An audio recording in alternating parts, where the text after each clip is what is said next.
Michelle Alozie doping test. Why being tested isn't a sign of cheating. After Nigeria's hard-fought 1-0 victory over Zambia at WAFCON 2026, Michelle Alozie didn't celebrate with her teammates for long. Instead, she was escorted for a routine anti-doping test. But here's the question many fans asked. Does being selected for a doping test mean a player is suspected of cheating? The answer is simply no. Michelle Alozie produced a brilliant performance for Nigeria and was named Woman of the Match after helping the Super Falcons defeat Zambia 1-0. Following the final whistle, she underwent a routine anti-doping test, meaning she stayed at the stadium long after most of her teammates had already left.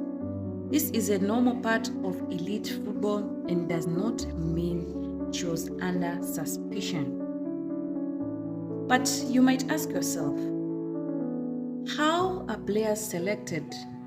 At major CAF and FIFA tournaments, players can be selected in several ways. First, random selection, using a computerized process, or targeted selection if anti-doping officials decide an additional testing is appropriate. And third, mandatory selection, which often includes players such as the player of the match or other players chosen by the doing control officers.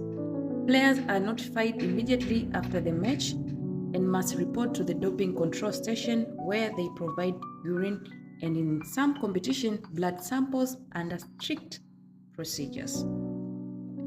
Maybe you might ask yourself also how many players have been tested so far. CAF has not publicly released an official running total of how many players have undergone anti-doping tests at WAFCON 2026. But Michelle Alozie is one of the players whose routine test became public because she spoke about it after the match. There may have been many other routine tests that were never announced. But what can we learn from this? Lesson 1, being tested is not an accusation. It is part of protecting fair competition. Lesson 2, success comes with responsibility. Top performances often bring greater scrutiny. Third, integrity is just as important as talent. And fourth,